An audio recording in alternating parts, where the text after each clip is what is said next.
Hey everyone. Well, I think we should go ahead and get started because this is going to be a really great webinar. I see that we still have a lot of folks coming in, but I want to welcome you. Thank you so much, everyone, for coming today. My name is Kate Tallman. I'm the head of Library Liaison Services at Illinois State University. I'm also the outgoing chair of the Help I'm an Accidental Government Information Librarian webinar series. This webinar series is sponsored by the American Library Association and the Government Documents Roundtable, or GODORT for short. The series has been offered since at least 2015, probably longer, and we have offered up helpful resources and timely webinars since that time. You will see on the screen here, there's a QR code to our YouTube page where you can see over 76 videos similar to today's panel. And today's webinar is timely indeed, and I'm extremely grateful to GODORT Program Committee and the GODORT Education Committee for pulling this together. Please stay tuned at the very end of the presentation for a link to a survey so we can gather feedback on today's panel. And now it's my pleasure to introduce Julia Ezzo. Julia is the chair-elect of GODORT and is the current chair of GODORT's Program Committee. She is the Government Information and Political Science Librarian at Michigan State University. So Julia, take it away. Thank you, Kate, and thank you everyone for attending today's fantastic Sunshine Week panel discussion. It's my pleasure to introduce our two moderators from the GODORT Education Committee, Patty Tkach and Anna Zhang. Patty is the Political Science Librarian at the University of Florida, and Anna is the Government Information Coordinator and Federal Depository Library Program Representative at Rice University. All right. Thank you, Kate and Julia, for your nice introduction. And thank you, Kate, for all the support your team has provided for this event. I'm Anna Zhang from Rice University, one of the two moderators today. Now it's my pleasure to introduce our first panelist today, Dr. Kenneth M. Evans. Dr. Evans, can you please unmute and say hi to everyone? Hi, good morning. Thank you.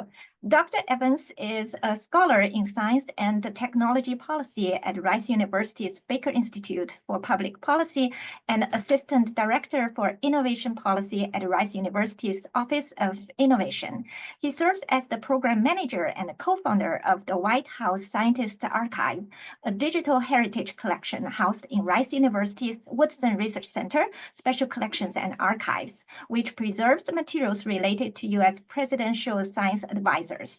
Dr. Evans also leads the Baker Institute Research Security Program and is a member of the Forum for Responsible Internationalization and Research Security at KTH Royal Institute of Technology. His research focuses on the contemporary history of U.S. science policy, the governance of the global research enterprise, and the politics of scientific expertise. He has extensive experience of using FOIA-granted right to request and access a variety of restricted public records to conduct research. We are very honored to have him join our panelist group today. Now I will let Patricia take over and introduce other two panelists. Good morning, guys. Well, almost afternoon. Okay, so my introduction is much shorter. Mr. Frank LoMonte is an instructor at the University of Georgia School of Law and serves as legal counsel at the Cable News Network, where he advises and trains the global media's journalists on a variety of legal compliance issues, emerging legal risk areas, and best legal practices for their careers. And we were lucky to have had him previously at UF. So welcome, Mr. LoMonte. And then Dr. David Cuillier is director at the Brechner Freedom of Information Center here at the University of Florida, or I should say that's the First Amendment. I messed it all up. Dr. Cuillier. Brechner Center and the First Amendment Center for Advancement at the University of Florida. Before joining the University of Florida last year, Dr. Cuillier taught across access to public records, data journalism, and other courses at the University of Arizona for the last 17 years, where he also served as the director of the school and the director of graduate studies. So we are excited to have him here at UF and excited to have him on our panel today. And with that, I think we'd like to start our first questions, or question. You all right with that? Everybody good? Okay. Mr. LoMonte, based on your experience advising CNN journalists, what are the most pressing legal risks and challenges journalists are facing when attempting to access government records? Well, thanks so much for this opportunity. It's wonderful to be with you. I didn't put it in my bio, but I'm also the proud recipient of the American Library Association's Freedom to Read Honor Roll Award. Hangs in a prominent place in my office, and it's a treasured memory of my past work when I ran the Student Press Law Center, a nonprofit legal aid service up in DC. But yeah, now I work here at CNN, working with journalists around the globe, and I will say, so just by way of introduction, right, for people who don't work with these laws every day, public records laws, there's the Federal Freedom of Information Act, and there's 50 comparable ones at states around the country that apply to state and local government. And when they work amazingly well. You know, if you think of any investigative reporting that you have read or watched over the past couple of decades, chances are somewhere beneath that investigative report was a Freedom of Information Act request where somebody got documents or got data that shed light on the operations of government. And using records, you know, people have been able to expose police misconduct. They've been able to expose abusive disciplinary practices in schools. All manners of secrets have been brought to light by the use of these public records acts. So when they work great. But I would say if I had to pinpoint one point of frustration that journalists most regularly report to me, it is the exemptions to these acts, both the way that they are written on paper and the way that they are applied in practice, which is sometimes even broader than the way that they are written on paper. So, you know, the starting point is always that records generated by any government agency belong to us, belong to the public, and we get to see them and use them however we want. I don't like reading stuff to people, but this is such a thing of beauty. I want to read a couple of lines out of this is, and many of these state statutes have a preamble to them that talks in very soaring aspirational terms about the power of public records and information. And so like the Indiana Access to Public Records Act, which is an especially beautifully written one, says a fundamental philosophy of the American constitutional form of representative government is that government is the servant of the people and not their master. Accordingly, it is the policy of this state that all persons are entitled to full and complete information regarding the affairs of government and official acts of those who represent them. Goes on to say, this chapter shall be liberally construed to implement this policy and place the burden of proof for the non-disclosure of a public record on the public agency that would deny access to the record. And, you know, this is beautiful. You can hear, you know, God Bless America playing in the background as you're reading this. And it's lovely on the page, but my experience and the experience of journalists is typically that that's not the way that these laws work. That in fact, all close judgment calls are made on the side of non-disclosure rather than disclosure, and that it is the burden of the requester to fight, often by expensively going to court after years of delay to try to dislodge records that rightfully belong to them. In particular, there are two areas where I think there are habitual problems with the overuse of exemptions in service of government secrecy, and that is in law enforcement and in education. And I'm happy to kind of unpack both of those as we go through Q&A, but you know, law enforcement is one where it's hard to think of any function that government engages in, right? The ability to use deadly force to take your freedom away, where we in the public have more of an oversight interest in making sure that the authority is being used in a responsible way, and yet it is reliably the most secretive aspect of government. Anything and everything that can be categorized as a law enforcement record is withheld. I myself had a case years ago here in Georgia, where I'm living now, where the state university system, the Board of Regents, tried to say that every document held by the Board of Regents was a law enforcement record, because down at the campus level, they employed some police officers. And so we're a law enforcement agency. And by virtue of the fact that a tiny percentage of our employees wear police uniforms, everything that we do is a law enforcement secret. And, it took us years to go through the appeals process and overcome that argument and win it. And so those are the kinds of, again, there's the problem of how broadly the exemption is written on paper, but then there's the problem of how broadly the custodians of the records attempt to construe it, which is sometimes skating right on the edge of bad faith. And then I mentioned educational institutions. Board of Regents is an example. I think educational institutions tend to not really think of themselves as the government, right? The government, that's the Pentagon, that's the FBI, that's not us. But to a 13-year-old, you are the government. You're the most powerful government agency in their life, and you have accountability duties too. But one of the things that is a headwind for transparency is FERPA, the Federal Privacy Statute. And again, can give chapter and verse on this, happy to unpack it. But if you go all the way back to first principles in FERPA, when that was adopted by Congress back in the 1970s, it was certainly not at all about denying access to public records. There's no reference anywhere to be found in it to public records. It was really about one thing and one thing only, which was Congress was concerned that K-12 schools were keeping psychological profiles on students that might fall into the hands of a graduate school or an employer and be used against them in harmful ways without the student or their family being able to inspect them and correct them. That's the purpose of the statute. That's the origin of it. It is not to throw a secrecy blanket over everything that happens at a K-12 school or a college. But over the years, regrettably, that's what it has grown up to be. So that today, for example, the University of Texas just won a case at the Texas Supreme Court saying they don't have to disclose information about sexual assaults that adult age students commit on college campuses, because that's a FERPA secret, even though Congress has given guidance to the contrary and said, no, the public has an interest in seeing that. You should disclose. University of Texas fought that for years and successfully litigated it to obtain secrecy. So yeah, those are some of the common pain points and frustration areas that journalists, not just in my shop, but all around the country, are encountering. Wow, that's excellent. Okay, does anybody want to say anything in relation to those remarks, or shall I proceed on with the next question? Good.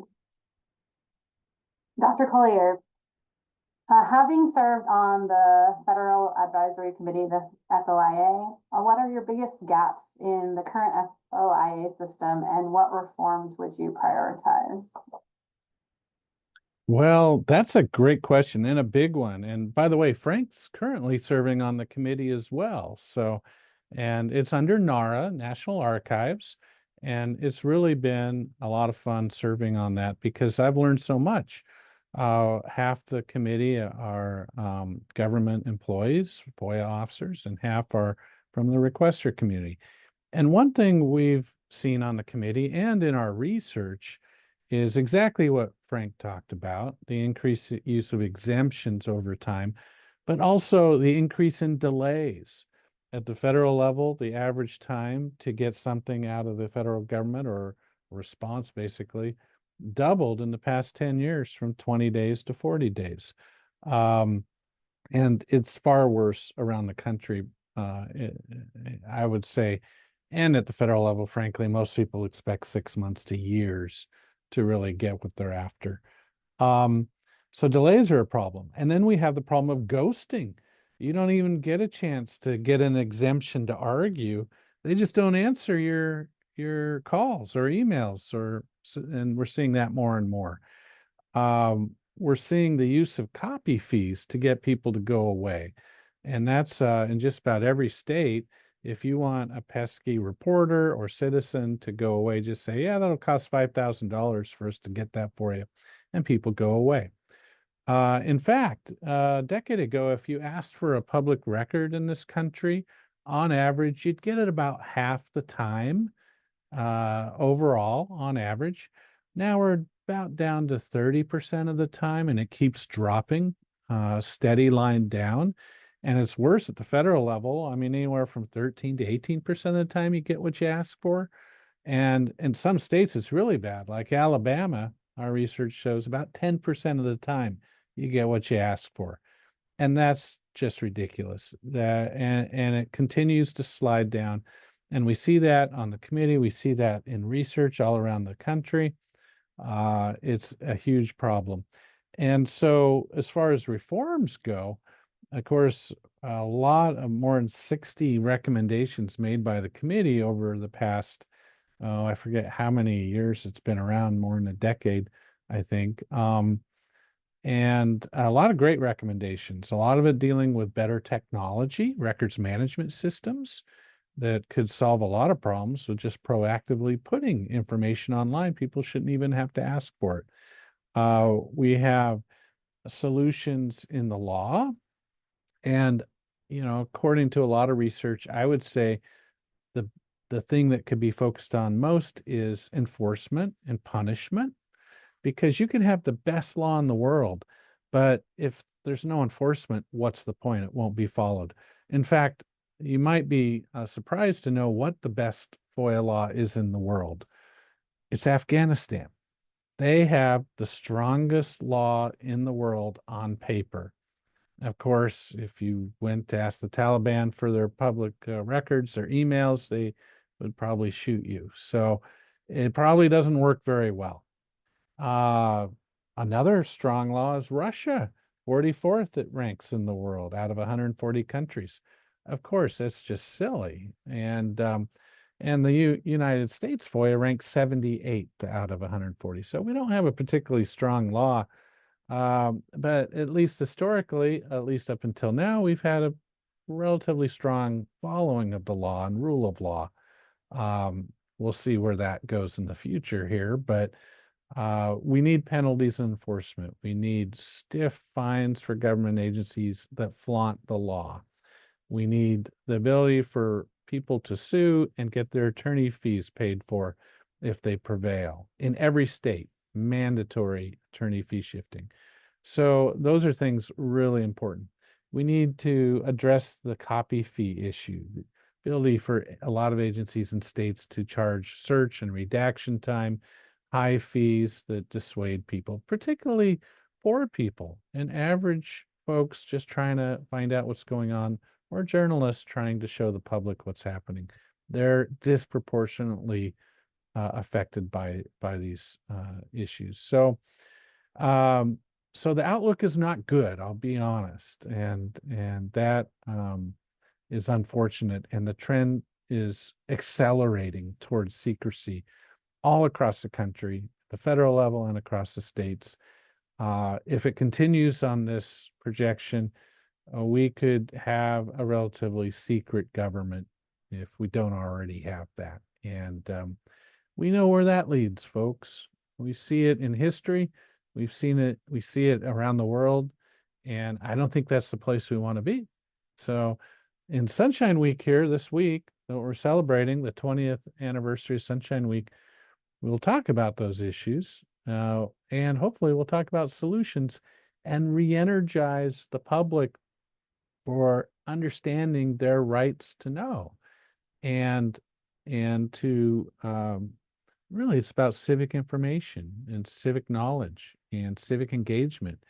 And I think now's the time a pivotal time in our nation's history to where we have to remind people of that, and hopefully they'll internalize it and demand that we have accountable, transparent government.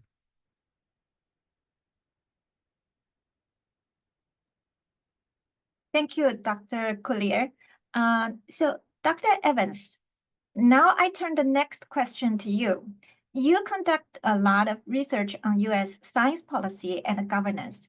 In your opinion, how does government transparency impact science and technology policy decisions? Yeah, thanks, Anna, and thank you, Godard, for organizing and inviting me to this panel, and Patricia too. I first just wanted to say I found the title of the panel really good, because I found myself acting as a accidental government librarian the past 5 years or so, and a clueless scientist who never thought I'd really need a lawyer. So David, Frank, if you're available after the call, I could use your help on some things. But I've been very fortunate to have Anna, many other archivists help me navigate access to federal and state records. And yeah, I've spent some time figuring that system out. I saw a comment in the chat about 30K FOIA requests in front of like an active FOIA, and I've had a similar experience where I submitted something 5 years ago, and I've moved from 131st in the complex unclassified queue to 130th in the complex unclassified queue, right? In about 5 years, right? And so that's just, I think, part of understanding and how to write FOIAs. And what to expect when you write in for agency. So yeah, thank you all for inviting me. To answer your question, Anna, I mean, absolutely, public access to data is critical for understanding science policy. And these data are really how we know about our world, right?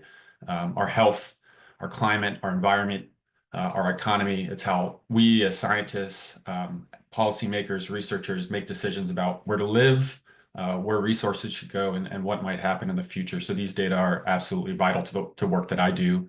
I think it might be helpful to first define what we mean by science policy, and I like to think of it as kind of two overlapping ideas. One is this idea of policy for science, which broadly refers to the governance of our national and international research ecosystem. So much of the governance comes down to funding, how we allocate money for scientific programs and research efforts. And so, what would an effective policy for science really look like? For one, it's participatory, right? So this idea that the public gets a say in where resources are allocated. It's inclusive, meaning that it advances the public interest and that it's not just happening in a vacuum, right? It's transparent, and it's also evidence-based, meaning that the distribution of resources are informed by facts, right, and not just by politics.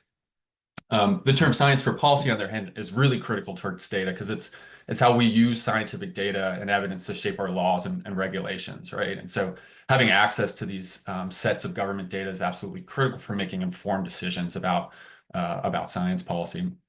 So yeah, I mean, I thought I'd at least touch on the recent purging of federal data and dashboards on things like climate justice, right, and reproductive health, right, or natural disasters or crime, right? This is really serious and speaks to what David was talking about as kind of secrecy about the active erasure of data from public access is really, really troubling.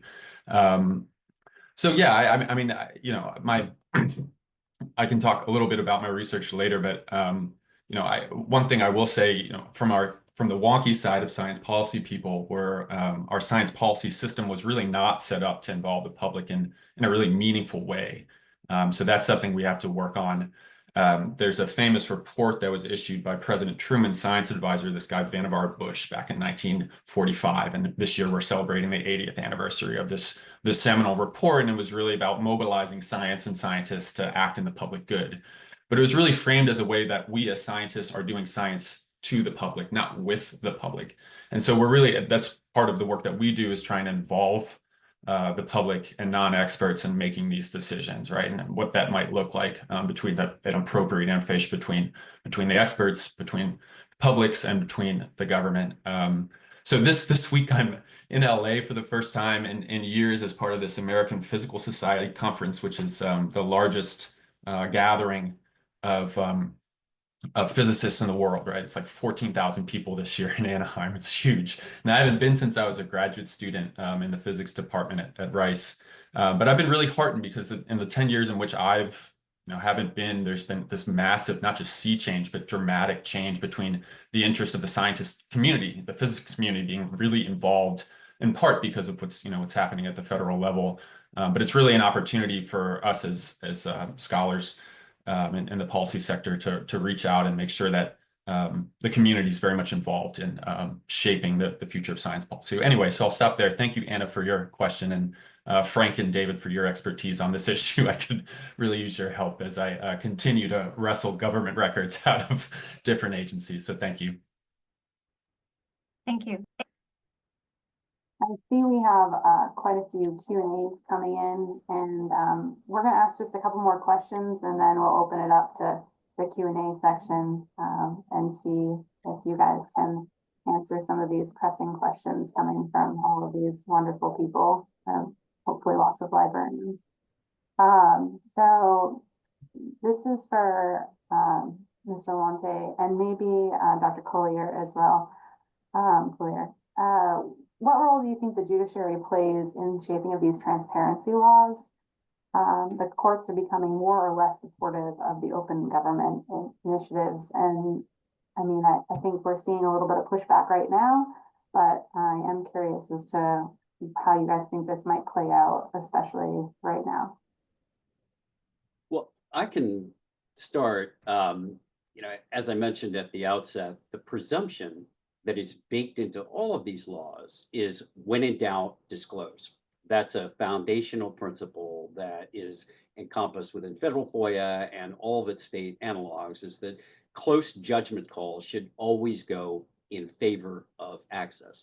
Another principle that's baked into all these statutes is that the judiciary should rigorously scrutinize the excuses that are given for non-disclosure, because these are what are called remedial statutes, right? They're meant to kind of remedy a shortcoming in the way that government does business. We wouldn't need these laws, frankly, if we weren't skeptical that the government will do its job absent being compelled to surrender its records, right? And so that's the way they are supposed to work on paper, but I think it is everybody's experience in practice that courts are highly, highly deferential to the rationales that are given by these agencies for non-disclosure. And in particular, if anything at all touches on either national security or law enforcement, the federal FOIA case law is replete with cases in which the federal judiciary has said, look, as long as somebody from the agency shows up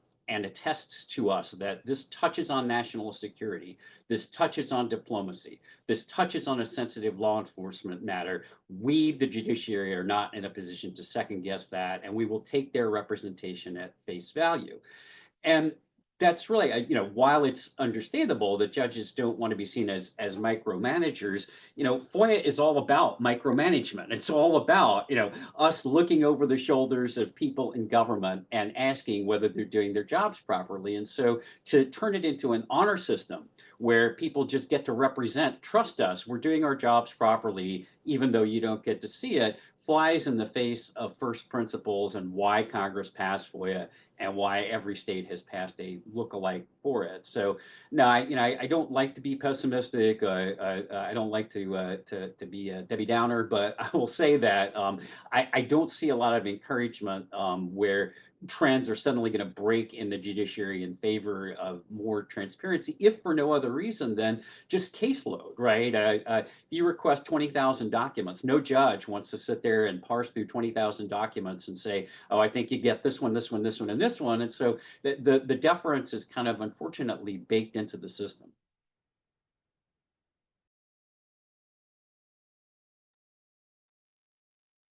Thank you. Do you have anything to add, Dr. Cuillier, to that? No, he covered it just perfectly. Okay, so Dr. Cuillier, I have a follow-up question. Can you compare a little bit state-level transparency laws compared to federal FOIA?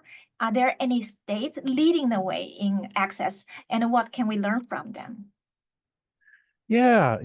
Some of the research we've done has shown the compliance rates of the states and the federal government, the chance that you'll get a record if you ask for it. And it ranges from a high of, say, 2/3 of the time in Washington state down to about 10% of the time in Alabama, like I said. So quite a range. And the federal system ends up being down toward the 10%. So I think generally we see a lot of problems with the federal level and getting records. These agencies are huge.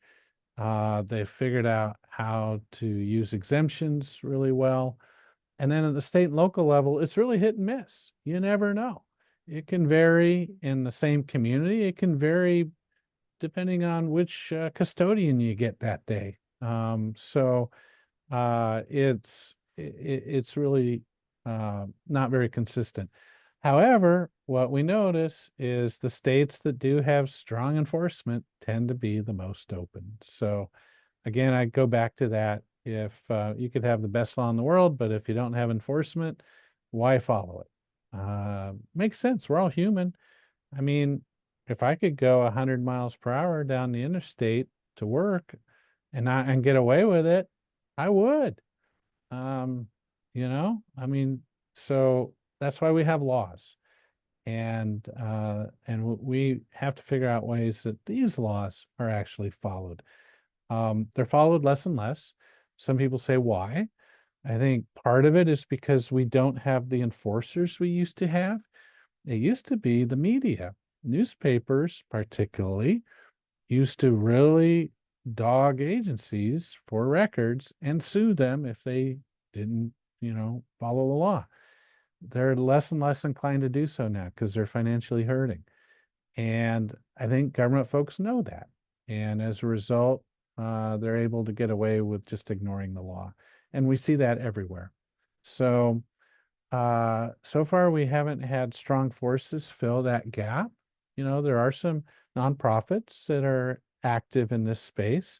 At the federal level, you have American Oversight, Judicial Watch, Heritage Foundation, others, ACLU.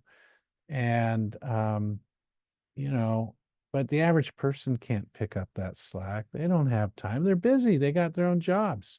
And they certainly don't have $80,000 laying around to hire a lawyer to sue the government and follow it through. So, so our system really isn't made for the new America that we have. And we have to adjust it.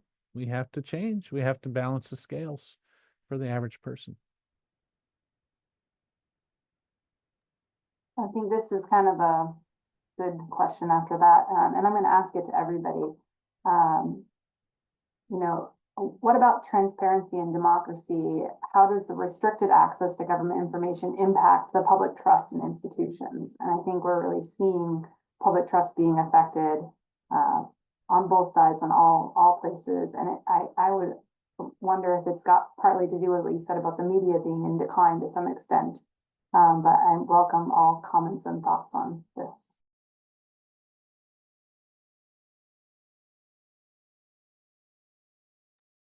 All right, I'll just start. So I think you're touching on something really powerful, right? Which is that all of the public opinion polls show that we have eroding public trust and confidence, really in all institutions, right? In government, in the news media, in higher education, in all institutions. And, you know, while we always say in academia that correlation is not causation, I do think that there is something to be said for the fact that every year these public records laws and FOIA erode more and more as special interests go to the legislatures and get more and more exemptions and more carve outs to them, so that the laws become weaker and weaker. And each one of these carve outs make them work more slowly as well, right? In Florida now, there are 1,100 carve outs, 1,100 exemptions. So you, as a records custodian, have to sit there and think about, are there 1,000 or more possible reasons that I might have to withhold this record, right? So of course, fulfillment is slow. So as these laws become more dysfunctional and government becomes more secretive, I do think that it's fuel for the conspiracy theory universe, right? I just in recent weeks, you'll see people will go online and ask, why don't we have all Jeffrey Epstein records yesterday? Why don't we have all the JFK assassination records? There's just a growing willingness to buy into even things that aren't conspiratorial at all, but willingness to buy into conspiracy theories, the antidote for which should be radical transparency, right? If you have nothing to hide, then show all your cards. And why government agencies haven't come around to that mentality is flabbergasting, really. But it just feels like we can't keep doing the same thing over and over again and expect different results. I'll just add quickly, there is research that shows the more transparent an institution, the greater the trust and credibility with the public. The Social Security system, for example, when they started making your statements really easily accessible, you didn't have to submit a FOIA request anymore and wait and fight for it. Increase in trust went way up with the public. And it makes sense, right? I mean, you trust someone, your colleague, your friends, your family, who are transparent with you. The ones who are cagey, and are hiding things from you, you're not going to trust. So the same thing applies to government. And I think folks in city managers and others really need to take that to heart, because they may be thinking they're protecting their agency by keeping things hidden, especially embarrassing things. But in reality, they're just harming their institution because they're creating distrust and loss of credibility. So I think there's a fair amount of research that shows that transparency will actually help these institutions. And that goes as well for news organizations. They should be transparent as well for the same reason.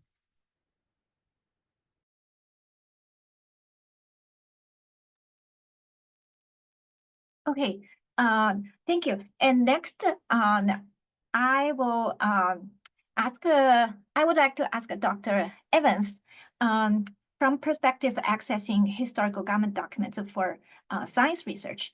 You lead the White House Scientists Archive at Rice University. How do you see the access to historical government documents, particularly in science policy, influence public understanding and decision making, like in policy making, research priorities, civic engagement, etc.?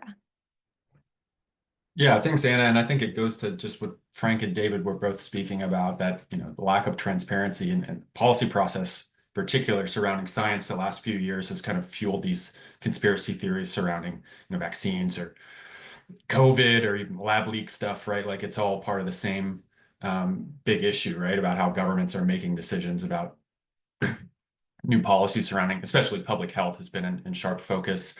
But yeah, the White House Scientists Archive, thanks for mentioning it. It started about 8 years ago during the last presidential transition, right? And where government, like overnight, a bunch of web pages disappeared, and I wondered where I could get these things. And I was submitting FOIAs like crazy, trying to like see if I could get any sort of records of recent documents related to science policy. And in particular, my research focuses on it's called the Office of Science and Technology Policy, which is a small agency within the White House, which is comparatively unknown, but in my world, very important, because the US doesn't really have a Department of Science or Ministry of Science. So OSTP, as it's called, is the closest thing we have to a science ministry, right? It's something that can really coordinate the large federal and national effort on research and development, which is now, even in the new CR, still roughly a new continuing resolution, $200 billion annually or so.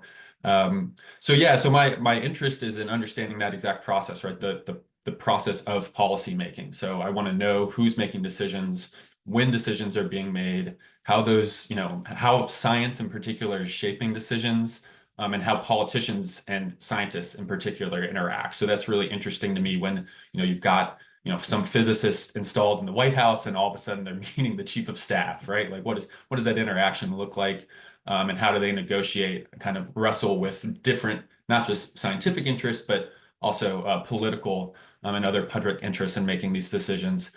So yeah, the project started as building a clearinghouse for all things OSTP, and that's still work that we're continuing to do through FOIA and other things like just scraping data furiously last January, trying to get everything offline before the transition happened, and then really creating a lasting digital footprint for OSTP to kind of build up a historical, lasting understanding of what that office does and how it operates.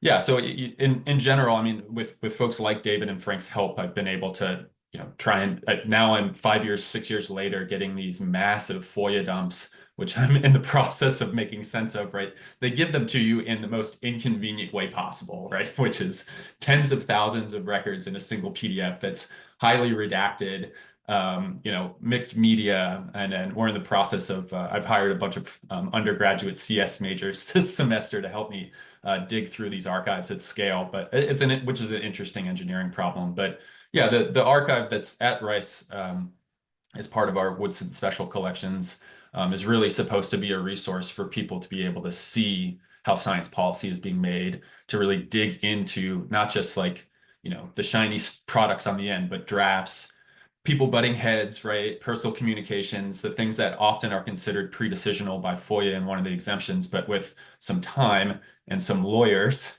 I have been able, and some of the stuff is 25 years plus old, so we're able to see these interactions in real time. And that's where really history is made. We're able to tell these stories about science policy from a historical perspective. That's interesting. I have a sort of wrap-up question unrelated to some of the things we've been talking about. I'm curious when it comes to like civic engagement and getting information from the government, how do you guys think social media and digital technologies kind of play into all of this as far as like an informed public go?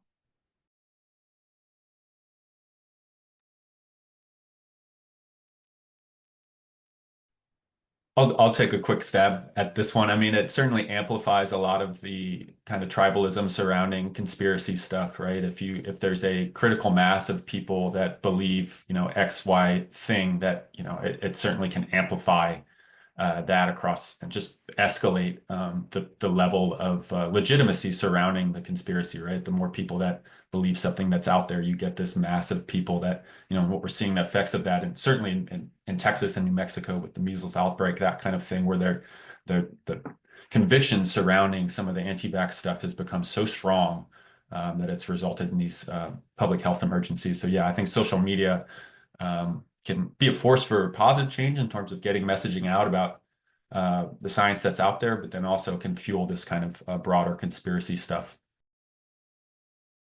How do you guys think the government or us, for example, librarians, can help mitigate that?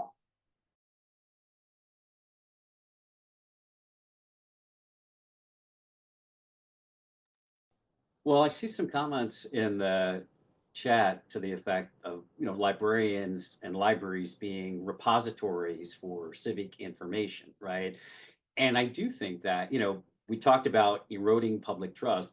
One of the few institutions that people still really like and value and trust is their community library. And so, that's currency for you to spend. And I think that, if I were in the library business right now, I would really be thinking about, are there ways that I can get my hands on some of those high value government data sets, which is actually getting easier and easier because of the open data movement now. Many communities and states have what are called open data portals, where they're actually pushing out data sets online that people can analyze and use, and that's great. I mean, there are shortcomings to that we can talk about some other time, but in the main, I think that it's a positive development, and we've seen journalists and advocates really put that open data to productive use.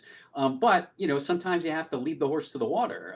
I do think that that's a really valuable civic role that librarians can play, being kind of civic information intermediaries, right? We all need a learned intermediary to lead us to the good quality information. And while I would like to think that local newspapers and local TV stations are going to do that job, as Dave Cuillier said, we've seen just a massive bloodletting in the newspaper business over the last few decades. And so you cannot reliably assume anymore that a community newspaper will fulfill that role. So there is a void there that libraries can be, I think, helping to fill. We actually have a number of questions, which kind of fits into what you're asking. So I'm going to go ahead and ask the first one. In the era of DOJ, however you pronounce it, operating in a very secret manner, how can an agency like that be compelled to provide their records? So that is one that I can actually take, which is DOJ specifically, right? There is actually, as of last week, a federal district court order finding that presumptively that entity is subject to federal FOIA and does have to honor requests. It was a matter of debate because federal FOIA does contemplate that if an entity is doing nothing more than giving advice to the president, that those communications fall within sort of a judicially fashioned communications privilege so that the president can get candid advice. And so if it is something that is no more than purely advisory in nature, reporting directly to the president, then those communications are not going to be seen, at least during the term of the president, although they will be preserved under the Presidential Records Act, and historians will eventually get to see them. But if the agency has actual operating responsibilities, like for instance, Office of Management and Budget, OMB, is subject to FOIA because it doesn't just advise the president, it actually runs programs. And so the judge sort of found that DOJ falls more on the OMB side of the ledger than a purely advisory entity, but that's where the line seems to be drawn. Next question is, let's see. Why is Congress exempt from FOIA? For the branch of government that's intended to directly represent the citizens of our country, it doesn't make sense for everything to be conducted secretly.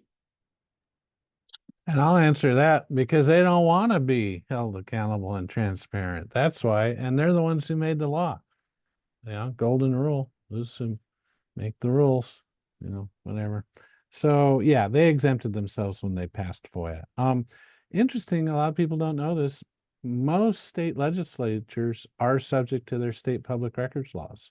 A lot of people assume that legislatures are not, but in most states they are, either explicitly or through case law or in a lot of ways. So, it'd be great if Congress would adopt at least FOIA-like procedures for their agencies. And the FOIA Advisory Committee has been kind of pushing that for several years, like the Capitol Police and which I guess they have adopted some practices. But yeah, it's a great question. And, hopefully we can reinvigorate passion for transparency in Congress. We did have a lot of leaders in that, Cornyn, Grassley, Leahy, others. Hopefully we can renew that and moving forward. And by the way, I threw in the chat a paper I wrote 14 years ago about how really libraries could be a fundamental central place for making this happen in every, because what do we have in just about every community in America, right? Well, you got a bar usually, and a post office, and a church, and usually some library of fashion, right? And I think libraries could play a special role in filling the gap. And I would love to see that happen. I talk about that in the paper. Actually, it's happening. If you look in the chat, you'll see the end of term project, and there's also a link for the data rescue project, which is really exciting. But I think you're talking about something that's more the long term. Okay, we got another question. Thank you so much. What are the panelists' thoughts on the data that disappears just out of thoughtlessness rather than intent? Increasingly, as a GovDocs cataloger, I'm being asked to catalog documents that only exist on the Internet Archive because the agency didn't think about keeping access to the last version available online when they updated the website. And they give it a good example of state electrical codes. Yeah, I will say I actually have a research paper that's about to come out in the Seattle Law Review addressing the subject, which is that while public record statutes are great, they require only that agencies produce the records they actually have. And unfortunately, under both federal FOIA and the state counterparts, the courts have been unwilling to read into FOIA an enforceable duty to actually retain the records. And so for retention, you have to look to a completely separate body of law. And that completely separate body of law, which in most states is enforced just by your Secretary of State's office, which has an archival division, right? Those don't have any teeth to them. There's no penalty for noncompliance. Nobody loses their job or pays a fine if they fail to adhere to the retention schedule. And so, my suggestion is that deleting a public record should carry all the same penalties as failing to turn it over in the first place, right? If something qualifies as a public record, then we shouldn't reward people for pushing the delete key and saying, I know somebody is going to want this someday, let me destroy it, right? But right now, all the incentives are misaligned. And so that's a huge, huge hole in freedom of information jurisprudence at both the state and the federal level. And I agree that that hole needs to be patched. I'll just add real quick. Last week I was doing training at a journalism conference, and they wanted 50 data sets that you could download federal data sets, so you could download for free.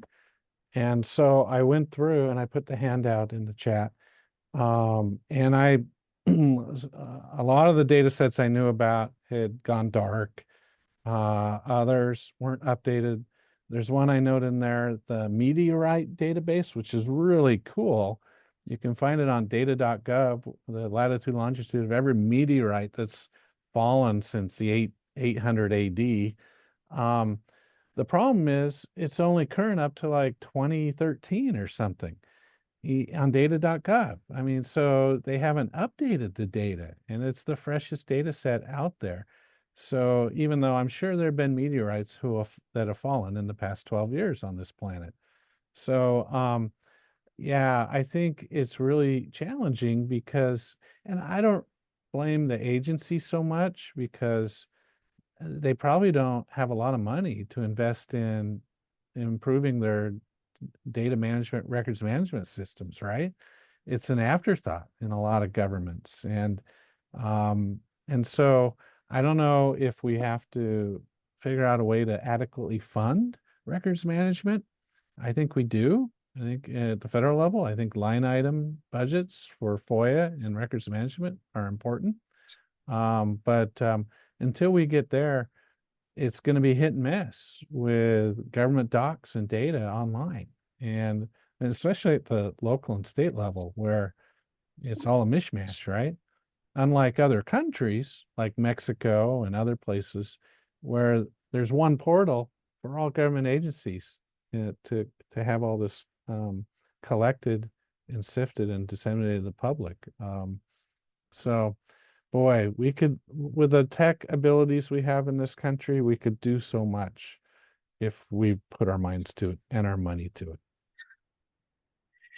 Our next question is, what are some options for increasing government transparency when we're faced with the current deregulatory environment? It seems like it would be even harder to get information as these agencies become more short-staffed. Yeah, no question, right? One of the casualties that we're seeing at the federal level as agencies downsize is the FOIA fulfillment offices, which are in a lot of places seen as sort of a luxury item rather than a necessity item, right? And I'm going to tell you an answer, but I can't say that I'm especially optimistic or confident that agencies will move in this direction. But I think a really good answer to your question would be to remove the bottleneck that all FOIA requests have to be processed through a centralized FOIA agency, a FOIA custodian, right?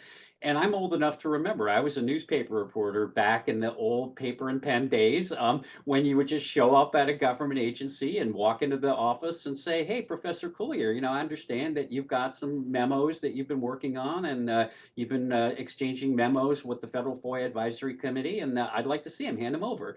And Professor Cuillier would comply, right? But now the policy at every agency, first of all, I'm not going to get into the office anymore because I got to have an appointment and an escort by the public relations office, and security's going to throw me out as soon as I finish my conversation. But even if I get into the office, the policy is no, don't honor that request.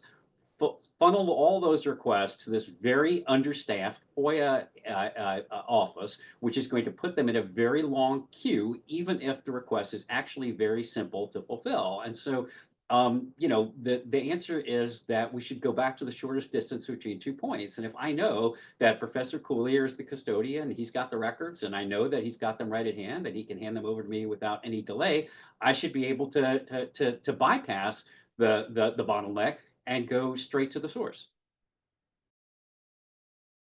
Our next question is, I would love to hear the group's perception of the impact or interplay of high-profile whistleblower cases on public perception and the application of laws relating to FOIA and transparency. Is there a relationship that is, if that's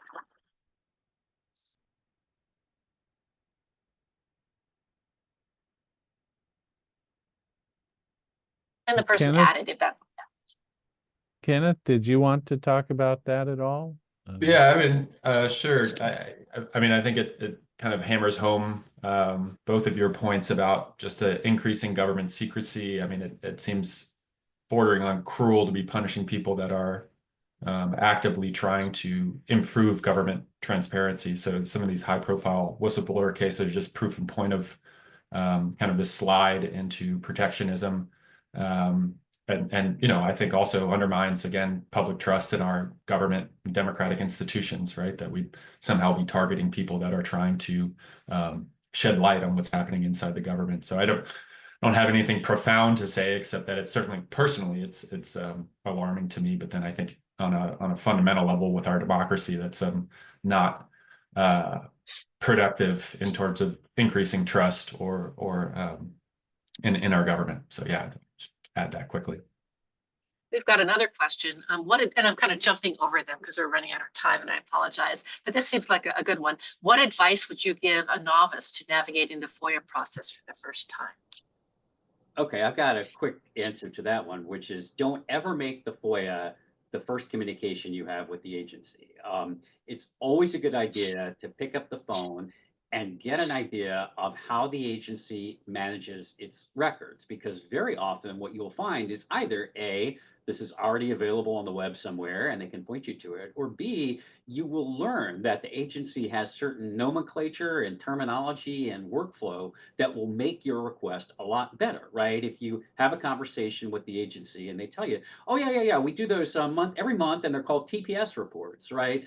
Great. Then when you're fashioning the FOIA request, you say, I want to see the last 6 months of TPS reports. So you know exactly what to ask for, rather than sending one of these, I need all documents, all data in every form whatsoever that's ever been invented, which is almost always an invitation to have the request kicked back to you as overbroad.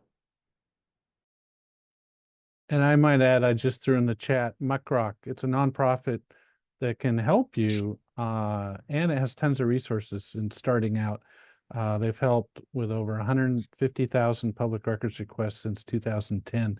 A great resource for anyone who wants to get moving on this and learn more. Do we have time for another question, or? I actually want to answer the one about the standing requests, because I see somebody put it in both the chat and the Q&A.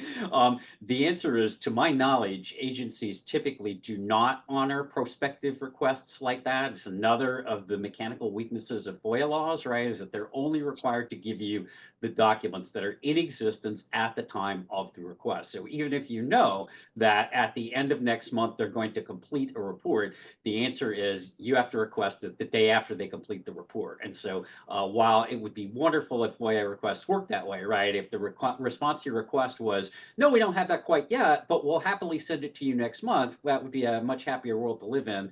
But mechanically speaking, that's not their obligation. And to my knowledge, most agencies don't work that way. Thank you. I think this discussion can really go on, and this was a fascinating panel discussion. We want to also give our panelists the time to say last remarks to our audience.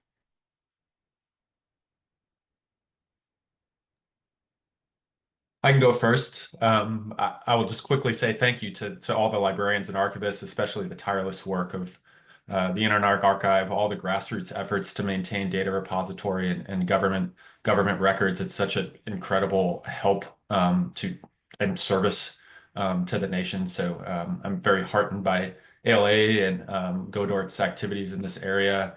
And just thank you so much for including me and inviting me to participate. I put my UGA email address in the webinar chat for anybody who'd like to follow up. Also, there's only one person in America with my name, so I'm very easy to find. What I will say is, since I have the ear of a bunch of librarians around the country, I also have a research paper that I published last year that's all about the disappearance of photographic archives at local newspapers around the country. It's a real crisis for our community's history as these newspapers lay off their librarians, close their photo morgues, and destroy decades worth of local photographic history. And I would love for librarians to take on rescue projects to try to preserve these priceless pieces of local visual history for future generations. We are all partners in freedom of information. And I think librarians are more important than ever. So thank you for what you do. And sorry that I'm suggesting we load more work on you. So, but it matters. So thanks so much for this. Thank you for saying that. And thank you again, all the wonderful panelists for coming and speak to us today. We really appreciate your time and the unique perspectives on this important issue. And does any other committee member have anything to say at the end? Links to the evaluation and to the help YouTube channel where this recording can be found are in the chat. And I did have a question in the chat about providing links to the websites and documents. So I'll work with the committee on providing those somewhere in the text of the YouTube recording. So thank you very much. And thanks, everybody. Thank you so much to the Education Committee, Program Committee, and everybody here in attendance. And have a great day. Thank you. Thank you all. Have a wonderful day.